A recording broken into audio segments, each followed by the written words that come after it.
व्याख्यान पर आप सभी का स्वागत है। मैं पंकज सर जीएस में आपके लिए लाया हूं विश्व की प्रमुख झीलें और झीलों से संबंधित कौन से प्रश्न पूछे जाते हैं। और इसमें सबसे पहले प्रश्न हम बात करें कि झीलों के अध्ययन को क्या कहा जाता है, तो झीलों के अध्ययन को हम कहते हैं लिम्नोलॉजी। झीलों का अध्ययन किसमें किया जाता है? लिम्नोलॉजी में किया जाता है। अब बात करेंगे कि विश्व की प्रमुख झीलों से संबंधित कौन से प्रश्न पूछे जाते हैं। तो पहले झील का हम बात करें तो सबसे प्रमुख झील कैस्पियन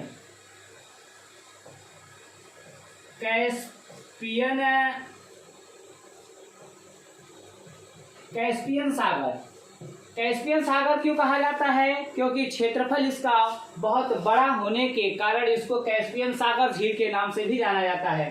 कैस्पियन सागर झील से संबंधित एग्जाम में ये प्रश्न क्या क्या बनते हैं उनकी बात करें तो ये कैस्पियन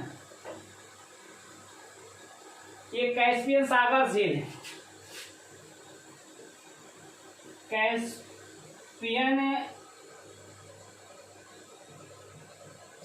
झील, कैस्पियन सागर झील कितने देशों के मध्य स्थित है?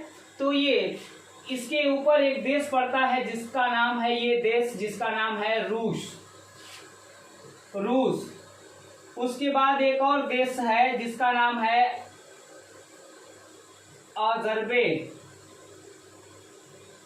अजरबैजान, और इसके नीचे एक और देश है जिसका नाम है ईरान। और ये वाला जो देश है इसका नाम है तुर्कमेनिस्तान, और इसके बाद वाला ये जो देश है उसका नाम है कजाकिस्तान। तो कैस्पियन सागर झील कितने देशों के मध्य स्थित है? तो कैस्पियन सागर झील 5 देशों के मध्य स्थित है या 5 देशों की सीमा बनाती है। रूस, अजरबैजान, ईरान, तुर्कमेनिस्तान और कजाकिस्तान। इन 5 देशों के मध्य में ये जो कैस्पियन सागर झील है यह सीमा बनाती है। और इसका ये पहला प्रश्न बनता है, कैस्पियन सागर झील कितने देशों के मध्य है? इसका पहला बिंदु कैस्पियन सागर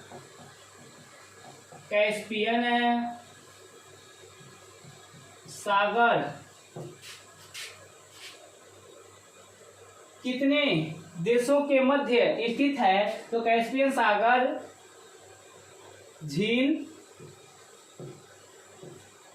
5 देशों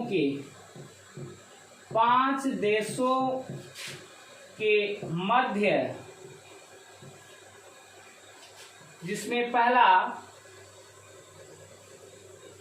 रूस,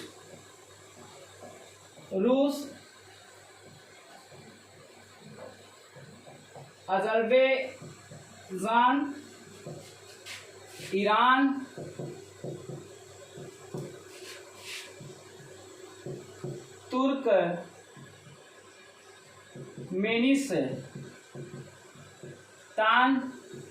तुर्कमेनिस्तान और कजाकिस्तान।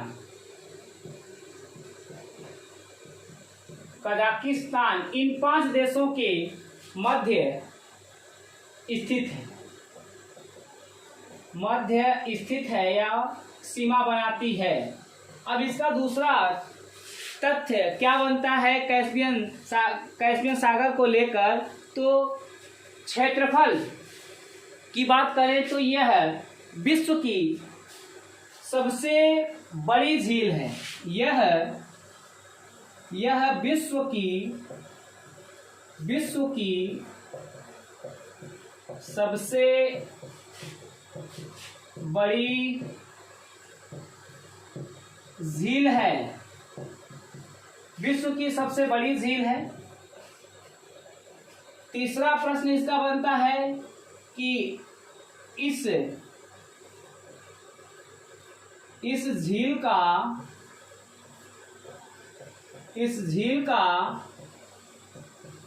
क्षेत्रफल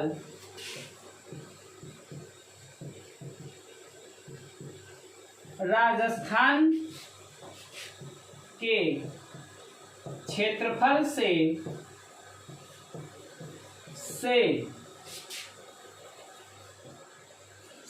अधिक 3,71,000 वर्ग किलोमीटर है। राजस्थान के क्षेत्रफल से इस झील का क्षेत्रफल अलग है और कितना है, लगभग 3,71,000 वर्ग किलोमीटर है। और जो चौथा प्रश्न इसका बनता है कैस्पियन सागर से लेकर कि यह जो विश्व की सबसे बड़ी खारे पानी की झील है, यह विश्व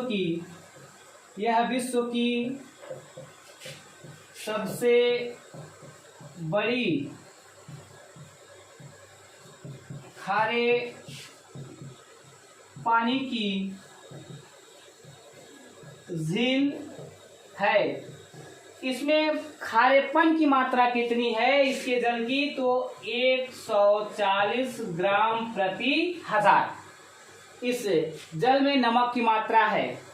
और जो इसका पांचवा प्रश्न बनता है एग्जाम के दृष्टि से कि कैस्पियन सागर झील में कौन कौन सी नदियां आकर गिरती हैं, तो कैस्पियन सागर में 2 नदियां आकर गिरती हैं। एक इधर आता है यूराल पर्वत से निकलकर गिरने वाली नदी का नाम है यूराल नदी,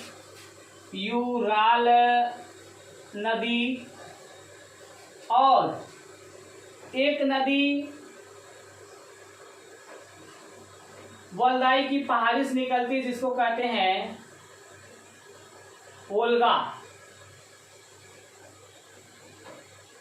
ओल्गा नदी और यूराल नदियां आकर कैस्पियन सागर में गिरती हैं। तो कैस्पियन सागर में कौन कौन सी नदियां गिरती हैं, तो इस झील में ओल्गा व यूराल नदी गिरती है। तो कैस्पियन सागर से संबंधित एग्जाम में आपके यही प्रश्न बनते हैं कि कितने देशों के मध्य स्थित है, तो ये प्रश्न पूछा जाता है।